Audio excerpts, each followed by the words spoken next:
Bonjour à tous. Eh bien, prenons un instant tous ensemble aujourd'hui pour lire et méditer un passage du livre du ciel de Luisa Picaretta.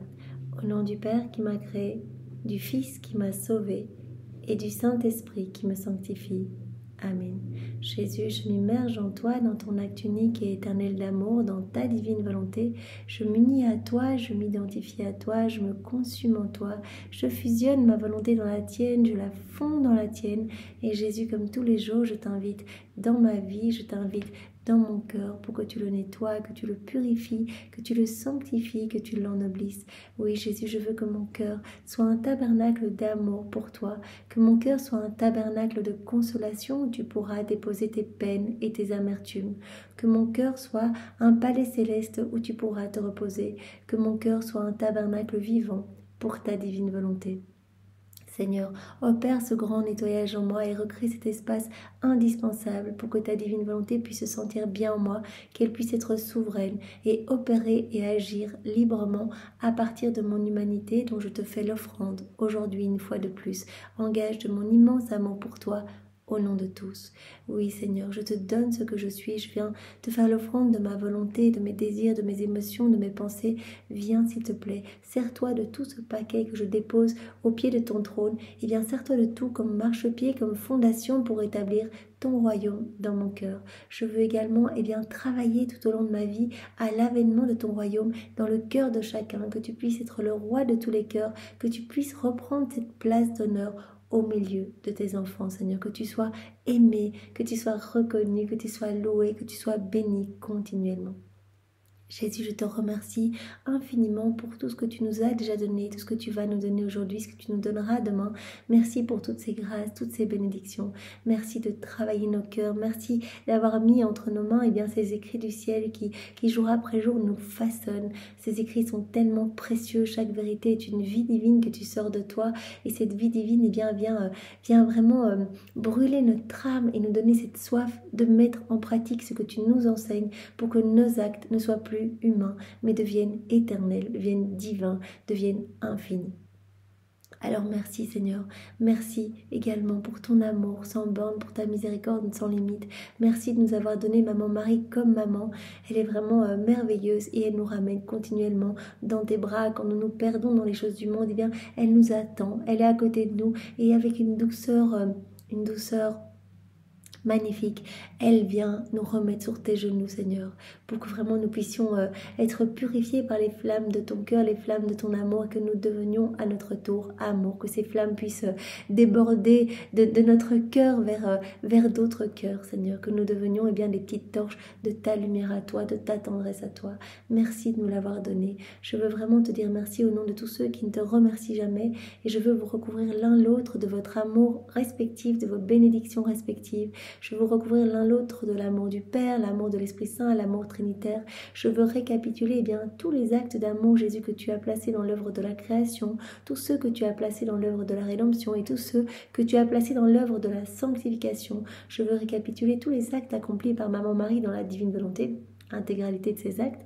Je veux récapituler tous les actes accomplis par Adam dans son état d'innocence, dans la divine volonté. Je veux faire bien tous ces actes et ajouter mes je t'aime et vous les réoffrir continuellement. Vous en recouvrir, tous ces actes qui deviennent lumière, qui deviennent splendeur, je veux vous en recouvrir pour vous témoigner de mon amour. Au nom de tout, je le fais vraiment comme si toute l'humanité le faisait maintenant en union avec moi. Je vais également vous recouvrir l'un l'autre de tous les actes d'amour, de tous les saints de tous les temps, refaits dans ta divine volonté, Jésus, parce que je ne veux vous offrir que du parfait, que du divin. Et je veux vous prendre tous les deux contre mon cœur et vraiment vous remercier à chacune de mes respirations, à chacun de mes battements de cils, à chacun de mes micro-mouvements internes et externes. Je veux compenser pour tous les vides d'amour, pour tous les vides de tendresse. Je veux réparer pour toutes les offenses, toutes les méchancetés, les froideurs, les iniquités, en t'offrant, Jésus, l'acte opposé à tous ces péchés qui sont faits. Je veux tout compenser, je veux remplir le ciel et la terre de tout cet amour brûlant pour toi, pour ta maman.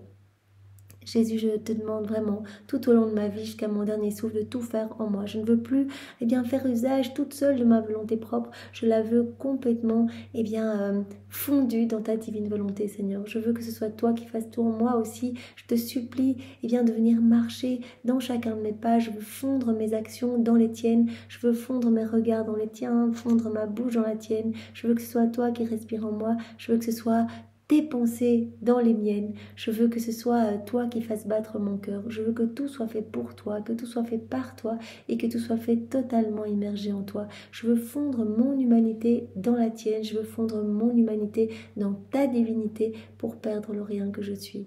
Seigneur, vraiment, je suis folle de joie de pouvoir jour après jour m'abreuver de tout ce que tu nous donnes et vraiment tu nous donnes aussi tous les biens attachés à chacune de ces vérités, comme cette petite armée dont tu nous parlais hier. Chaque petite arme de lumière sont les biens contenus par chacune de ces vérités que nous pouvons distribuer en fait. À chaque fois que nous mettons en pratique, tous ces biens vont se propager dans tous les cœurs. Voilà, on met en mouvement en venant nous unir à toi, et puis toi tu opères en fait en te laissant cette autorisation d'agir en nous. Il va y avoir toutes ces éclaboussures de lumière partout dans tous les cœurs de manière intemporelle et universelle.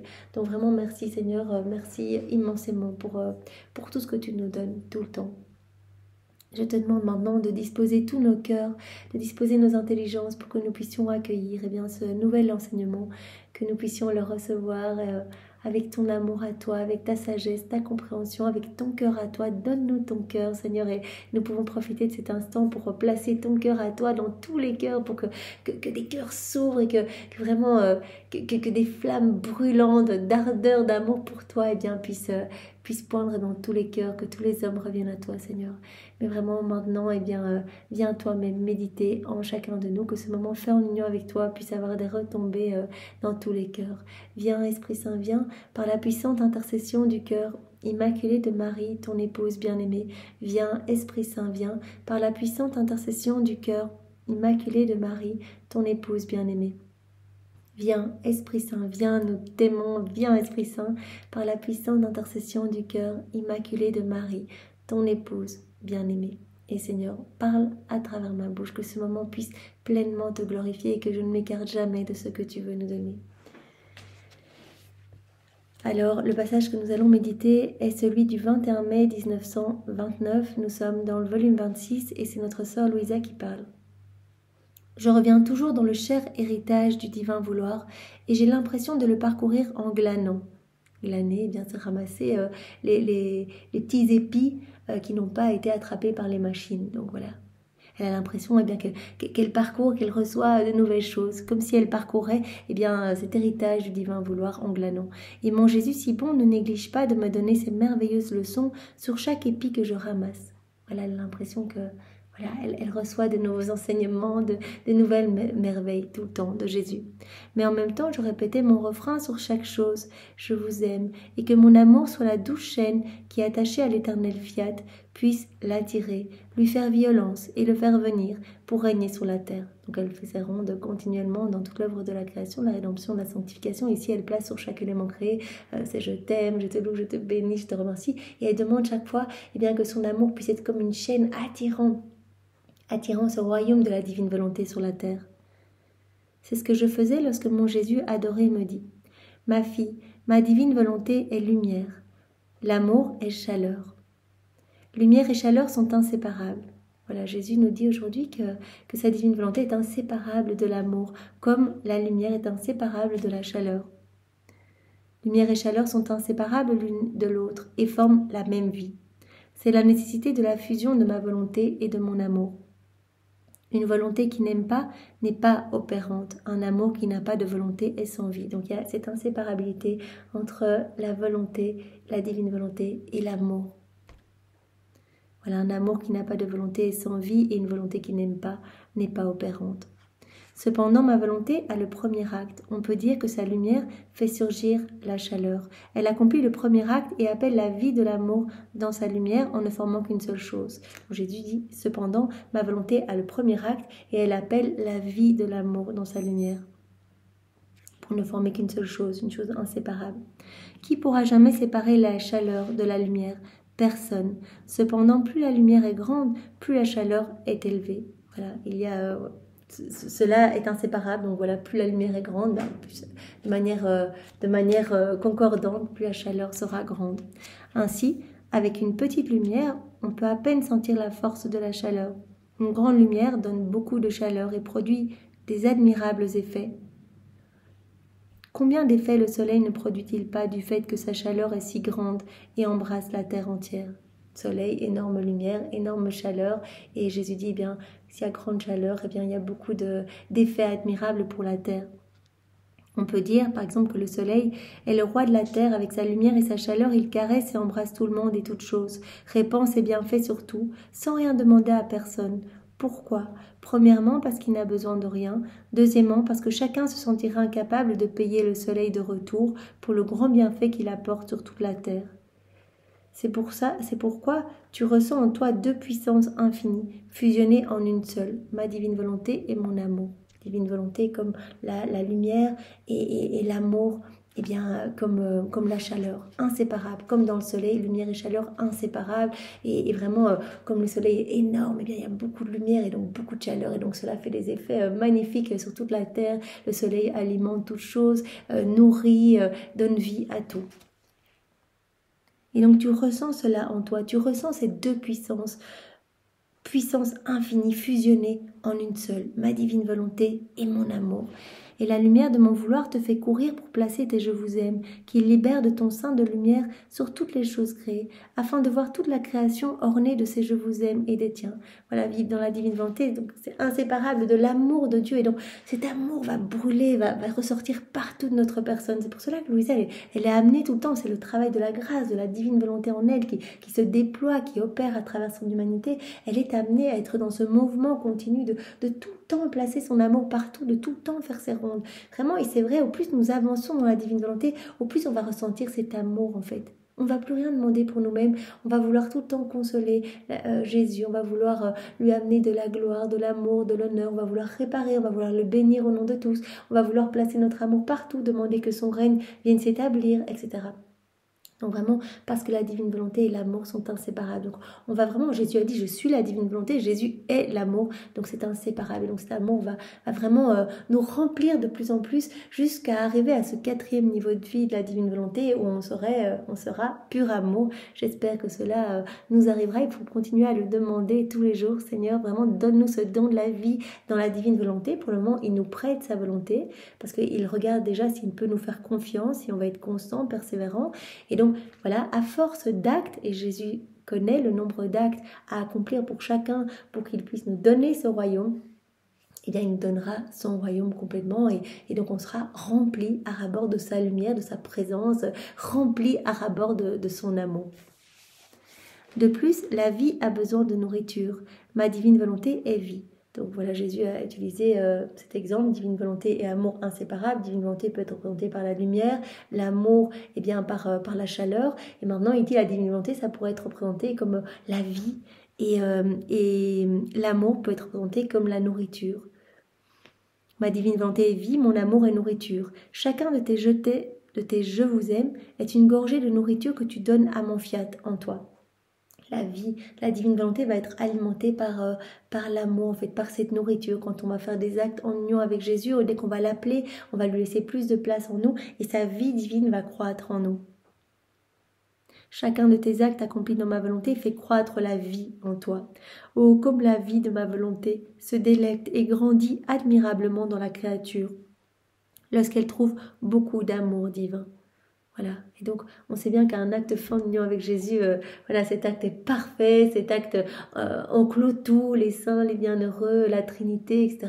Cet acte donne une gloire parfaite à la Trinité, donc c'est un amour de fou, cet acte infini, éternel, etc. devient comme un soleil irradiant qui vient éclipser les ténèbres, qui vient recouvrir la laideur du péché, etc. Donc par chaque acte, chaque autorisation, chaque petit fiat, on dit Jésus c'est toi qui fais en moi, on alimente cette vie divine en nous. On peut dire que mon fiat y trouve sa nourriture et mon amour sa vie. Après quoi je continuais à penser à l'adorable fiat et mon doux Jésus poursuivit. Ma fille, celle qui vit dans ma volonté, est sous l'épanchement continu de son Créateur. Elle est sous cette pluie de grâce continue. Et donc on peut revenir à cet enseignement que Jésus nous a donné il y a quelques jours. Voilà, reste dans mes bras. Il disait à Louisa, voilà, l'âme qui vit dans la divine volonté, elle est comme un nouveau-né contre mon cœur et elle est alimentée continuellement par mon souffle divin. Il utilisait le terme mon haleine divine en fait qui vient l'abreuver, la nourrir, lui donner tout ce qui lui manque, nettoyer son âme, la purifier, etc. Donc l'âme qui vit dans la divine volonté est sous l'épanchement continu de son Créateur. Notre amour envers elle est si grand que nous sommes sous le charme de voir notre fiat dans la petitesse de la créature et que nous voulons lui donner toujours plus, toujours et sans jamais cesser. Voilà, voyant la divine volonté, le divin fiat dans la créature, l'immensité, l'infinitude enclos dans la créature, la Trinité est touchée en fait, que cette petite âme devienne ce palais céleste et ce tabernacle pour la divine volonté. Et donc vraiment, cette âme va recevoir continuellement des torrents de grâce, parce qu'à chaque fois qu'on va faire quelque chose en union avec Jésus, c'est un acte d'amour parfait. Et comme je l'ai déjà dit plusieurs fois, et c'est tellement beau, Dieu ne peut pas se laisser vaincre en amour, il veut toujours être le gagnant en amour. On va lui donner de l'amour parfait, on donne Dieu à Dieu dans la divine volonté, on vient offrir au pied de la Trinité les bénédictions même de Jésus, ses adorations, ses louanges, ses remerciements à lui, etc. Donc on offre uniquement du parfait. Dieu se dit, oh, quel cadeau magnifique, un cadeau divin qui arrive, je redouble encore de grâce, je redouble encore de cadeaux. C'est chaque fois x2 par rapport à ce que j'ai reçu. Donc là, ma maman ne peut plus accueillir tellement il y a de choses, tellement il y a de grâce qui arrive dans son cœur. Et donc Jésus, pour que l'âme puisse accueillir, vient dilater l'âme à chaque acte pour que l'âme puisse accueillir tout cet amour nouveau et toutes ces bénédictions et tous ces cadeaux. C'est qui vit dans ma volonté est sous l'épanchement continu de son Créateur. Notre amour envers elle est si grand que nous sommes sous le charme de voir notre fiat dans la petitesse de la créature et que nous voulons lui donner toujours plus, toujours et sans jamais cesser dans cet acte continu de toujours donner. Or, notre effusion divine la remplit au point de ne laisser en elle aucun vide, de telle sorte que, où qu'elle s'appuie, elle trouve toujours la plénitude de notre effusion qui la soutient. Vraiment, l'âme qui vit dans la divine volonté va être remplie d'absolument tout, elle va être propriétaire d'absolument tout, elle va vraiment connaître cette plénitude de sainteté, de beauté, de pureté, cette plénitude de bonté, elle aura la plénitude absolument de tout. Il n'y aura plus aucun vide dans son âme, parce que Jésus vient petit à petit remplir tout de lumière. À chaque fois qu'on lui donne notre petite autorisation, il retire quelque chose de mauvais de nous, quelque chose résultant de notre volonté humaine, comme une grande ronde, etc. Et il place à la place sa lumière, en fait. Et donc, notre âme, petit à petit, se transforme en lumière. Partout, cette âme trouve toujours la plénitude de notre effusion qui la soutient, si bien qu'elle est incapable de se pencher parce que notre épanchement la soutient et la porte comme en triomphe entre ses bras. Mais sais-tu ce que nous épanchons ? Qu'est-ce que Dieu épanche dans notre âme ? Donc c'est ce flot continuel. Amour, lumière, grâce, sainteté, puissance, etc. Et toutes ces qualités qui sont nôtres rivalisent pour porter cette petite créature dans leurs bras. Toutes les qualités veulent être présentes, toutes les qualités divines veulent être présentes dans cette âme. Et Jésus l'a dit, l'âme qui vit dans la divine volonté, elle est propriétaire de mes œuvres divines, de mes attributs divins, de mes qualités divines. On lui donne tout, en fait. On dirait que toutes nos qualités divines luttent entre elles pour porter cette âme et attendent leur tour pour pouvoir dire « toutes, nous l'avons portée ». Et alors que chacune la tient dans ses bras, si c'est l'amour qui la porte, il la remplit d'amour, afin de prendre plaisir à voir cette petite noyée submergée dans son amour. Et c'est seulement lorsqu'il la voit débordante d'amour qu'il se dit satisfait et prêt à la passer dans les bras de la lumière, parce qu'elles veulent voir répéter dans cette petite ce que son Créateur a fait. La lumière trouve ses délices à la noyer de lumière, la grâce à la noyer dans sa grâce, la puissance à la noyer de puissance. Tout ça pour dire que l'âme qui va vivre dans la divine volonté va être gorgée des attributs de Dieu, va être gorgée de toutes ses qualités divines. Voilà, Jésus prend cet exemple comme si ces qualités se réjouissaient de pouvoir venir se déverser dans cette âme, noyer cette âme dans un flot de lumière, un flot d'amour, un flot de puissance, un flot de grâce, etc. Au point de captiver le Créateur lui-même. En somme, la petite créature vit sous l'épanchement continu de Dieu qui la remplit tellement qu'elle se sent submergée et ne peut le contenir, de telle sorte qu'elle est contrainte de le déverser à l'extérieur. Ainsi, ce que tu dis sur ma divine volonté n'est rien d'autre que le débordement de ce que tu contiens à l'intérieur. Voilà. Et même si le Seigneur dilate notre âme pour nous donner toujours plus, c'est tellement un déversement continu dans notre âme, que cela déborde de partout. Comme la Vierge Marie, elle recevait continuellement des torrents de puissance, de grâce, de sainteté, de beauté. Cela débordait de son âme en action de louange, de bénédiction. Cela débordait sur toutes les créatures, etc. Et donc Jésus nous dit ici, voilà ce que tu dis, tout ce que tu mets par écrit, tout cet amour, toutes ces vérités que tu te laisses façonner, tout cet amour que tu déploies à travers toute la création, par tes rondes, etc. Toutes ces bénédictions que tu as envie de faire continuellement, cet amour que tu as envie de me témoigner, ces louanges que tu me fais à travers la brise du vent, à travers la senteur des petites fleurs, etc. Eh bien, cela est un débordement de tous ces cadeaux, de toutes ces grâces, de toutes ces bénédictions que je mets dans ton cœur. En fait, tout cet amour déborde de ton cœur, eh bien, on ronde, etc. Donc vraiment, au plus on va se plonger dans la divine volonté, au plus notre âme va être remplie de toutes ces merveilles, au plus on va être amené à aimer, en fait, à devenir amour, amour pour notre Créateur, amour pour notre prochain, à voir l'amour de Dieu partout et à y répondre. C'est tellement magnifique, Seigneur, fais de nous, eh bien, de bons petits instruments de paix, d'amour, de justice et de miséricorde entre tes mains. Merci, Seigneur. Eh bien, je vous propose de continuer encore avec le passage suivant, puisque vraiment ce sont des passages assez courts. Voilà, celui du 25 mai 1929. Toujours notre sœur Louisa qui parle, et Jésus, on est toujours bien sûr totalement identifié à toi. C'est toi qui médites en chacun de nous pour ta plus grande gloire, Seigneur, vraiment pour que les âmes reviennent à toi et que tu puisses être heureux parmi tes enfants. Poursuivant mon abandon habituel dans le fiat, je me retrouvais en dehors de moi-même, et à ma grande surprise, je trouvais près de moi l'ennemi infernal, Satan, qui semblait vouloir se jeter sur moi. Je ressentis en moi une force telle que c'est moi qui me jetais sur lui, et le réduisis en miettes. Donc elle voit Satan et elle sent vraiment une puissance en elle qui la pousse à se jeter sur Satan et à le réduire en miettes. Cela m'inquiétait et je me disais, il y a longtemps que je n'avais pas vu l'ennemi et même lorsqu'il me voyait, c'est lui qui s'enfuyait. Jésus a dit, une âme qui vit dans la divine volonté, les démons n'osent pas s'en approcher, elle est comme dans cette enceinte de lumière, ils ont peur de cette lumière, non pas de la lumière propre à l'âme, mais de la lumière de Dieu à travers cette âme. Ils ont peur de tout cet amour, ils ont une haine féroce contre cette âme parce qu'ils voient se recréer en elle et bien ce que eux ont perdu, ce paradis, ces délices, etc. Et donc, ils sont contraints de s'éloigner en fait. Ils ne peuvent pas rester en présence de cette âme. Ils ont horreur de la divine volonté. Tous ces démons. Et donc là, elle se dit, mais Seigneur, comment ça, je veux me rapprocher de l'ennemi, de Satan, et je peux le pulvériser. Et maintenant, pourquoi est-ce qu'il s'approche de moi? Et mon aimable Jésus, se manifestant en moi, me dit, ma fille, l'âme qui possède mon divin fiat a une puissance telle qu'elle est capable de mettre en pièces les puissances diaboliques. Et j'ai voulu permettre qu'en touchant de ta propre main et en te plaçant par-dessus lui, il soit écrasé pour que tu ne le craignes pas et qu'il puisse sentir la puissance de celle qui possède ma volonté et réduit la force diabolique en poussière emportée par le vent.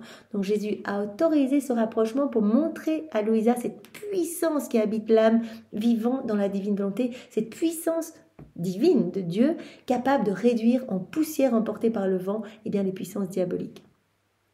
Aussi ne t'inquiète pas pour lui et continue ta vie dans mon fiat. En vérité, tu dois savoir que chaque prière, chaque acte et chaque mouvement que la créature vit en elle contient en soi une force et un poids infini et indélébile. Tout ce qui est fait dans la divine volonté, un petit mouvement, un petit battement de cils, un petit bâillement, un acte, Jésus, en fait tout est acte, tout devient acte infini, tout devient un acte vraiment divin, magnifique en fait. Plus rien d'humain. Dans la divine volonté, on laisse Jésus faire en nous. Quand on dit le matin, Jésus vient faire tous les actes de cette journée en moi. Je te remets déjà tout ce que je vais faire. Soit on énumère de manière détaillée, soit on dit, voilà, toute cette journée-là, je reprends tous ces actes. Donc, je n'ai peut-être pas encore connaissance de tout. Je remets tout dans les mains de Marie pour qu'elle te les remette et que tu places ton empreinte divine, ton sceau divin sur ces actes. Je veux que ce soit toi en chacun de ces actes. Puis, tout au long de la journée, on rappelle Jésus pour lui manifester que c'est bien notre intention. Jésus dit n'importe quoi, un petit battement de cils, un petit mouvement, une respiration, le mouvement de tes muscles, de tes nerfs, de tes organes, etc. Chaque acte va être magnifique, infini, va contenir une force, un poids infini et indélébile. Et l'infini s'étend partout. Il contient la vertu productrice de tous les bienfaits. Il embrasse l'éternité. Il contient Dieu lui-même. Chaque acte contient Dieu lui-même et embrasse toute l'éternité. Il y a cette portée universelle, cette portée, cette vertu générative. Vraiment tous les biens que contient, ces actes vont être déversés dans tous les cœurs. Par conséquent, un acte accompli dans ma volonté est un acte qui ne finit jamais, un acte éternel, et dont le pouvoir est tel qu'il enferme le ciel et la terre. Il enferme la Trinité, les saints, les bienheureux, le ciel, la terre, tout est repris dans cet acte. C'est magnifique et comme un soleil éternel qui, par sa lumière, nettoie les péchés, nettoie la noirceur, vient repousser les forces obscures, etc. Et notre fiat, avec sa puissance infinie, enferme notre divinité dans l'acte de la créature, formant avec ses voiles de lumière le plus beau et le plus merveilleux palais royal de notre être divin. Donc notre âme devient un palais royal au plus on fait des actes, et chaque acte est lui-même une vie divine. Chaque acte reprend absolument tout le ciel, la terre, la Trinité, etc. Chaque acte est comme un petit voile servant de palais royal, de palais merveilleux, et bien pour la Trinité et pour toute la création, pour absolument tout. Jésus disparut, et je me sentais plongée dans l'abîme de lumière du fiat suprême. Après quoi je continuais mes actes dans le divin fiat, et arrivant en Éden, je me disais, dans cet Éden, notre premier père Adam a accompli les premiers actes dans le divin fiat. C'est Adam qui a compris, le premier homme, première créature sortie des mains de Dieu, et bien c'est lui qui a accompli les premiers actes dans la divine volonté en tant qu'humain. La création tout entière a eu son commencement dans un acte de la divine volonté, opérant dans toutes les choses créées. Et il en est ainsi pour le premier homme.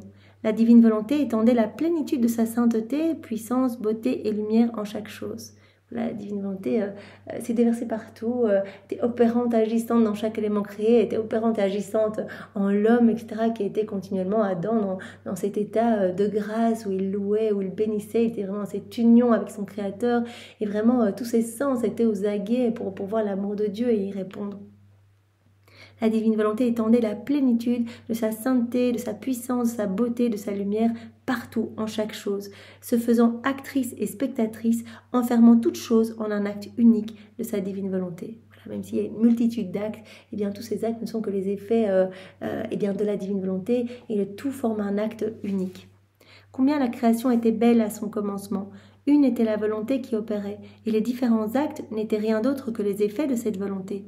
Mais je pensais à cela lorsque mon Jésus, se manifestant en moi, me dit, donc elle est en train de faire sa ronde dans l'œuvre de la création, elle se trouve au moment où Adam a été créé, elle se dit, mais en fait tout était tellement beau, harmonie, ordre, beauté, puisque la création était complètement régie par la divine volonté, mais l'homme aussi, donc l'homme se trouvait dans cette unité du divin fiat, avec son créateur, dans cette unité avec toute la création, et il devait être vraiment dans cette unité avec toutes les générations qui devaient suivre. Ma fille, toutes les générations dépendaient des premiers actes accomplis par Adam dans la plénitude de ma divine volonté, parce que du fait d'être accomplis en elle, ces actes pleins de vie pouvaient être l'origine et la vie de tous les autres actes des créatures. Donc c'est ça, en fait, il devait être vraiment dans ce lien d'unité avec toutes les générations qui allaient suivre, puisque c'était le premier à accomplir des actes dans la divine volonté. Tous ces actes pouvaient être l'origine et la vie de tous les autres actes des créatures. Et même si les créatures ne vivent pas dans ma volonté, mais dans la leur, c'est cependant ma volonté qui leur donne la vie. Et alors qu'elle leur donne la vie, les créatures maintiennent ma volonté comme suffoquée et agonisante dans leurs actes. Voilà, la chute d'Adam, il a rompu les canaux de communication avec son créateur, avec la création, qu'il ne reconnaissait plus comme le chef-d'œuvre de tous les éléments créés. Il a tout cassé avec les générations qui ont suivi, etc.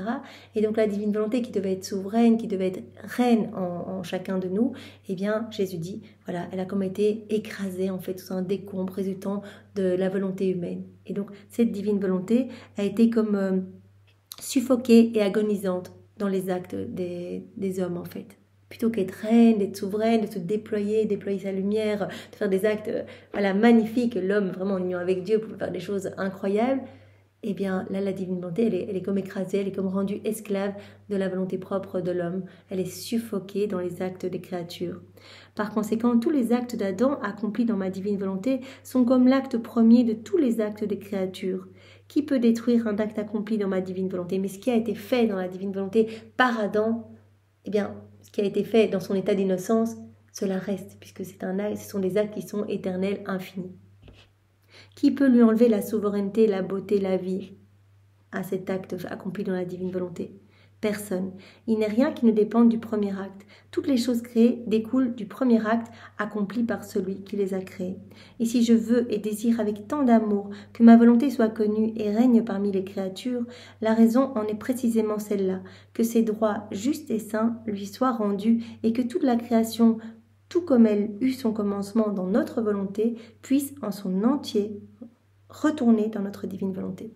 Voilà, comme Jésus le disait hier, voilà, le but de Dieu, c'est que l'homme retourne à cette place d'Adam dans son état d'innocence et que vraiment puisse se référer à ces actes d'Adam quand il vivait complètement dans la divine volonté et reprendre cette place-là. Jésus nous attend à cette place-là, la Trinité, nous attend à cette place-là, à cette place d'enfants de lumière, d'enfants de Dieu, revêtus des plus beaux joyaux du ciel, des enfants libres, libres du mal, libres du péché, vraiment détachés des forces obscures avec cette force, cette puissance de pouvoir pulvériser les forces démoniaques autour de nous et de rester debout, vraiment, des beaux enfants dignes, des enfants de Dieu, vraiment dans ce lien d'amour. Donc nous sommes vraiment appelés à reprendre cette place.